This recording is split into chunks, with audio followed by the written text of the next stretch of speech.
Hi Kannada tech ಚಾನಲ್ಗೆ subscribe ಮಾಡಿ. ನಮ್ಮ ಮುಂದಿನ ವಿಡಿಯೋಗಳನ್ನು ತಪ್ಪದೇ ವೀಕ್ಷಿಸಲು ಪಕ್ಕದಲ್ಲಿರುವ ಬೆಲ್ ಬಟನ್ ಅನ್ನು ಪ್ರೆಸ್ ಮಾಡಿ. Blue whale challenge, Mohammed challenge et cetera ಈಗ ಬಂದ್ಬಿಟ್ಟು 10 ಇಯರ್ಸ್ ಫೋಟೋ ಚಾಲೆಂಜ್. ಸೊ ಈ ಒಂದು 10 ಇಯರ್ಸ್ ಫೋಟೋ ಚಾಲೆಂಜ್ ಏನಪ್ಪ ಅಂತ ತಿಳಿಸ್ಕೊಡ್ತೀನಿ. ಸೊ ಫಸ್ಟು ನೋಡಬೇಕಂದ್ರೆ ಫೇಸ್ಬುಕ್ಕಲ್ಲಿ ಈ ಒಂದು ಚಾಲೆಂಜನ್ನು ನಡೆಸ್ತಿದ್ದಾರೆ. ಮತ್ತು ಫೇಸ್ಬುಕ್ ಮಾತ್ರ ಅಲ್ಲ, ಬೇರೆ ಸೋಷಿಯಲ್ ಮೀಡಿಯಾ ನೆಟ್ವರ್ಕ್ಸಲ್ಲೂ ಈ ರೀತಿ ಒಂದು ಚಾಲೆಂಜ್ ನಡೀತಿದೆ. ಏನಪ್ಪ ಅಂದರೆ ನಾವು ಪಕ್ಕದಲ್ಲಿ ನಾವು 10 ವರ್ಷ ಹಿಂದೆ ಹೇಗಿದ್ವೋ ಆ ರೀತಿ ಒಂದು ಫೋಟೋನ ಹಾಕಬೇಕು, ಮತ್ತು ಹೀಗೆ ಹೇಗಿದೆಯೋ ಆ ರೀತಿ ಒಂದು ಫೋಟೋನ ಹಾಕಬೇಕಾಗತ್ತೆ. ಸೊ ಇದು ಬಂದ್ಬಿಟ್ಟು ಒಂದು ಚಾಲೆಂಜು. ಸೊ ಇದರಲ್ಲಿ ಜಾಸ್ತಿ ಏನೂ ಇಲ್ಲ, ಅದು ಫನ್ನಾಗೇ ಇರುತ್ತಲ್ಲ. ಇದರಲ್ಲಿ ಏನಪ್ಪ ಇದೆ ಅಂತ ನೀವು ಕೇಳ್ಬೋದು, ಆದರೆ ಡೇಂಜರ್ ಇದರಲ್ಲೇ ಇರೋದು. ಸೊ ಅದೇನಪ್ಪ ಅಂದರೆ ಇದರಲ್ಲಿ ನಮ್ಮಂಥ ಹುಡುಗರಿಗೆ ಅಷ್ಟೇನು ಪ್ರಾಬ್ಲಮ್ ಇಲ್ಲ. ಬಟ್ ಪ್ರಾಬ್ಲಮ್ ಯಾರಿಗೆ ಅಂತ ನೋಡಿದ್ರೆ ದೊಡ್ಡ ದೊಡ್ಡ ಸೆಲೆಬ್ರಿಟೀಸ್, ಪೊಲಿಟಿಷಿಯನ್ಸ್ ಮತ್ತು ಗರ್ಲ್ಸ್, ಇವರಿಗೆಲ್ಲ ದೊಡ್ಡ ಪ್ರಾಬ್ಲಮ್ ಆಗ್ಬೋದು. ಅಂಥದ್ದೇನಪ್ಪ ಪ್ರಾಬ್ಲಮ್ ಅಂತ ನೀವು ಕೇಳ್ಬೋದು. ಈಗ ಬಂದಿರುವ ಟೆಕ್ನಾಲಜಿ ಏನಪ್ಪ ಅಂದರೆ ಡೀಪ್ ಫೇಕ್ ಟೆಕ್ನಾಲಜಿ ಅಂತ. ಇದು ಬಂದ್ಬಿಟ್ಟು ಒಂದು 5 ವರ್ಷ ಮುಂಚೆನೇ ಬಂದ್ಬಿಡ್ತು, ಬಟ್ ಅಷ್ಟು ಫೇಮಸ್ ಇಲ್ಲ. ಬಟ್ ಔಟ್ಸೈಡ್ ಕಂಟ್ರೀಸಲ್ಲೆಲ್ಲ ಬಂದ್ಬಿಟ್ಟು ಇದು ದೊಡ್ಡ ಫೇಮಸ್. ಏನಪ್ಪ ಅಂತ ನೋಡಿದ್ರೆ ಈ ಒಂದು ಟೆಕ್ನಾಲಜಿನ ಇಟ್ಕೊಂಡು ದೊಡ್ಡ ದೊಡ್ಡ ಪೊಲಿಟಿಷಿಯನ್ಸನ್ನು ಫೇಸನ್ನು ಮಾಫಿಂಗ್ ಮಾಡ್ಕೊಬಿಟ್ಟು ಅವ್ರದ್ದಾಗಿ ಫೇಕ್ ವೀಡಿಯೋಸ್ಗಳನ್ನು ಕ್ರಿಯೇಟ್ ಮಾಡಿ ಜನರಲ್ಲಿ ಹಬ್ಬಿಸಿ ಅವರ ಬಗ್ಗೆ ಒಂದು ಬ್ಯಾಡ್ ಇಮೇಜನ್ನು ಕ್ರಿಯೇಟ್ ಮಾಡಿದ್ದಾರೆ. ಮತ್ತು ಸೆಲೆಬ್ರಿಟೀಸ್ಗೆ ಬಂದ್ಬಿಟ್ಟು ಬ್ಯಾಡ್ ಆಗಿ ಅಂದರೆ ಅಶ್ಲೀಲವಾಗಿ ವೀಡಿಯೋಸ್ಗಳನ್ನು ಫೋಟೋ ಅಂದರೆ ಫೇಸ್ ಮ್ಯಾಪಿಂಗ್ ಮಾಡಿಬಿಟ್ಟು ಸೊ ಈ ರೀತಿ ಎಲ್ಲ ಮಾಡಿದ್ದಾರೆ. ಸೊ ಅದರಿಂದ ಅವರ ಒಂದು ಇಮೇಜ್ ಬಂದ್ಬಿಟ್ಟು ಪಬ್ಲಿಕಲ್ಲಿ ಡ್ಯಾಮೇಜ್ ಆಗಿದೆ. ಸೊ ಇದೇ ರೀತಿ ಬಂದ್ಬಿಟ್ಟು ಮಷಿನ್ ಲರ್ನಿಂಗ್ ಬಂದ್ಬಿಟ್ಟು ಈಗ ಅಡ್ವಾನ್ಸ್ ಆಗಿ ಬೆಳೀತಾ ಇದೆ. ಅದನ್ನು ನಾವು ಹೇಗೆ ಒಳ್ಳೆಯದಾಗಿ ಯೂಸ್ ಮಾಡಿಕೊಂಡ್ರೆ ಅದು ಚೆನ್ನಾಗಿರುತ್ತೆ, ಕೆಟ್ಟದಾಗಿ ಯೂಸ್ ಮಾಡಿಕೊಂಡ್ರೆ ಕೆಟ್ಟದಾಗೂ ಬರುತ್ತೆ. ಹೇಗೆ ಬೇಕಾದರೂ ಆ ಒಂದು ಟೆಕ್ನಾಲಜಿನ ಯೂಸ್ ಮಾಡ್ಕೋಬೋದು. ಸೊ ಈ ರೀತಿ ನಮ್ಮ ಒಂದು ಫೋಟೋಸನ್ನು ಫೇಸ್ಬುಕ್ ಅಥವಾ ಬೇರೆ ಎಲ್ಲಾದರೂ ಅಪ್ಲೋಡ್ ಮಾಡೋದ್ರಿಂದ ಏನು ತೊಂದರೆ ಆಗುತ್ತೆ ಅಂತ ನೋಡಿದ್ರೆ, ಸೊ ಆಗ ಒಂದು ಫೋಟೋನ ತೊಗೊಂಡು ಆ ಮಷಿನ್ ಇದೆಯಲ್ಲ, ಸೊ ಅದಕ್ಕೆ ಕೊಟ್ಟರೆ, ಅಂದರೆ ಡೀಪ್ ಫೇಕ್ ಅಂತ ಒಂದು ಸಾಫ್ಟ್ವೇರ್ ಇದೆ, ಅದಕ್ಕೆ ಕೊಟ್ಟರೆ ಅದೇನು ಮಾಡುತ್ತಂತ ಅಂತ ನೋಡಿದ್ರೆ ನಮ್ಮ ಫೇಸ್ನ ಎಕ್ಸ್ಪ್ರೆಷನ್ ಎಲ್ಲದನ್ನು ಅದು ರೆಕಗ್ನೈಸ್ ಮಾಡ್ಕೊಳ್ಳುತ್ತೆ. ಅದನ್ನೇ ನಾವು ಚಿಕ್ಕದ್ರಿಂದ ದೊಡ್ಡ ವಯಸ್ಸು ತನಕ ಹೇಗೆ ಬೆಳೆದಿದ್ದೀವಿ ಅಂತ ಅದು ರೆಕಗ್ನೈಸ್ ಮಾಡುತ್ತೆ.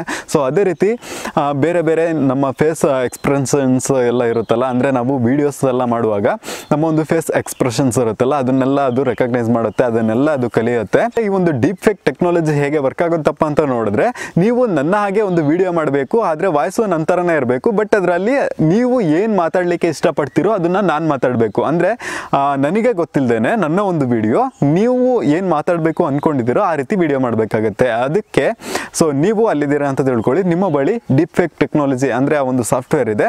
ನೀವೇನು ಮಾಡಬೇಕು ಅಂದರೆ ನನ್ನ ಒಂದು ವೀಡಿಯೋಸ್ಗಳು ಇರ್ತಾವಲ್ಲ, ನನ್ನ ವೀಡಿಯೋಸ್ಗಳು, ಫೋಟೋಸ್ಗಳು, ನನ್ನ ಫೇಸ್ ಎಲ್ಲೆಲ್ಲಿದೆಯೋ, ನನ್ನ ವಾಯ್ಸ್ಗಳು, ಇದನ್ನೆಲ್ಲ ಬಂದ್ಬಿಟ್ಟು ಆ ಒಂದು ಟೆಕ್ನಾಲಜಿಗೆ ಆ ಒಂದು ಸಾಫ್ಟ್ವೇರನ್ನು ಹಾಕ್ಬಿಟ್ರೆ ಆ ಒಂದು ಸಾಫ್ಟ್ವೇರ್ ಬಂದ್ಬಿಟ್ಟು ಲರ್ನ್ ಮಾಡ್ಕೊಳ್ಳುತ್ತೆ. ಅಂದರೆ ನ್ಯೂರನ್ ಟೆಕ್ನಾಲಜಿಯಲ್ಲಿ ಆ ಒಂದು ಸಾಫ್ಟ್ವೇರ್ ಬಂದ್ಬಿಟ್ಟು ವರ್ಕ್ ಆಗ್ತಿದೆ. ಸೊ ನನ್ನ ಒಂದು ಎಲ್ಲ ಎಕ್ಸ್ಪ್ರೆಷನ್ಸ್, ಫೇಸ್ ಎಕ್ಸ್ಪ್ರೆಷನ್ಸನ್ನು ಅದು ರೀಡ್ ಮಾಡ್ಕೊಳ್ಳುತ್ತೆ, ಅಂದರೆ ಎಲ್ಲದನ್ನು ಅದು ಕಲ್ತ್ಕೊಳ್ಳುತ್ತೆ.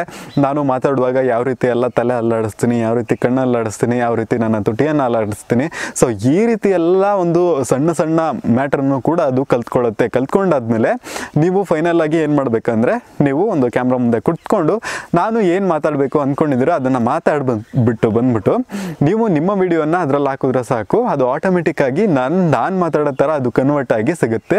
ಅದರಲ್ಲಿ ವಾಯ್ಸು ನನ್ನ ಥರನೇ ಇರುತ್ತೆ. ನೀವು ಯೂಟ್ಯೂಬಲ್ಲಿ ಸರ್ಚ್ ಮಾಡಿ ನೋಡ್ಕೋಬೋದು ಡೀಪ್ ಫೇಕ್ ವೀಡಿಯೋಸ್ ಅಂತ. ಅದರಲ್ಲಿ ಸುಮಾರು ವೀಡಿಯೋಸ್ ಬಂದಿರುತ್ತೆ. ಅಂದರೆ ಮೇಯ್ನಾಗಿ ಬಂದಿರೋದು ಆ ಒಂದು ವೀಡಿಯೋಸ್ನಲ್ಲಿ ಬಂದ್ಬಿಟ್ಟು ಬರಾಕ್ ಒಬಾಮಾ ಇದ್ದಾರಲ್ಲ, US ಪ್ರೆಸಿಡೆಂಟ್ ಆಗಿದ್ರಲ್ಲ, ಸೊ ಅವರ ಒಂದು ವೀಡಿಯೋಸ್ಗಳೇ ತುಂಬ ಬಂದಿರೋದು. ಸೊ ಈ ರೀತಿ ವೀಡಿಯೋಸ್ಗಳನ್ನು ಮಾಡಿಬಿಟ್ರೆ ಯಾರಿಂದಲೂ ಕಂಡುಹಿಡಿಯೋಕ್ಕಾಗಲ್ಲ. ಸೊ ಈ ರೀತಿ ಮಾತಾಡಿಬಿಟ್ರೆ ಪರವಾಗಿಲ್ಲ, ಬಟ್ ಈ ಒಂದು ಅಶ್ಲೀಲ ವೀಡಿಯೋಸ್ಗಳಿಗೆ ನಿಮ್ಮ ಒಂದು ಫೇಸನ್ನು ಯೂಸ್ ಮಾಡಿಕೊಂಡ್ರೆ ಅದು ತುಂಬಾ ಕೆಟ್ಟದಾಗಿರುತ್ತೆ. ಸೊ ಅದಕ್ಕೋಸ್ಕರ ನೀವು ನಿಮ್ಮ ಒಂದು ಫೋಟೋಸ್ಗಳನ್ನು ಸೋಷಿಯಲ್ ಮೀಡಿಯಾಗಳಲ್ಲಿ ಶೇರ್ ಮಾಡದೇ ಇರೋದೇ ಒಳ್ಳೆಯದು. ಇಷ್ಟು ನಾನು ನಿಮಗೆ ತಿಳಿಸ್ಬೇಕು ಅಂದ್ಕೊಂಡಿರೋ ಒಂದು ಸಣ್ಣ ಮಾಹಿತಿ ಅಷ್ಟೇ. ಇದನ್ನು ನೀವು ಸೀರಿಯಸ್ ಆಗಿ ತೊಗೊಂಡ್ರೆ ತೊಗೊಳ್ಳಿ, ಇಲ್ಲ ಅಂದರೆ ಬಿಡಿ. ಬೇಕಾಗಿ ಯಾರು ನಿಮ್ಮ ಒಂದು ಫೇಸನ್ನು ತೊಗೊಂಡು ಅವರು ಕೆಟ್ಟದಾಗಿ ವಿಡಿಯೋ ಮಾಡಲ್ಲ. ನಿಮಗೆ ಆಗದೇ ಇರತಕ್ಕಂಥವ್ರು ನಿಮ್ಮ ಒಂದು ಫೇಸ್ನ ತೊಗೊಂಡು ಬೇರೆ ಥರ ವೀಡಿಯೋಸ್ಗಳನ್ನು ಮಾಡಿ ಪಬ್ಲಿಷ್ ಮಾಡ್ತಾರೆ. ಸೊ ನೀವು ಸೆಕ್ಯೂರ್ ಆಗಿ ಇರೋದೇ ಬೆಸ್ಟು ಅಂತ ನಾನು ಆಶಿಸ್ತೀನಿ.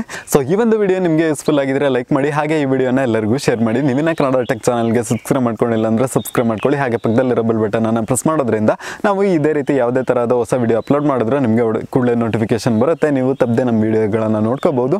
So thank you for watching. ಜೈ ಹಿಂದ್.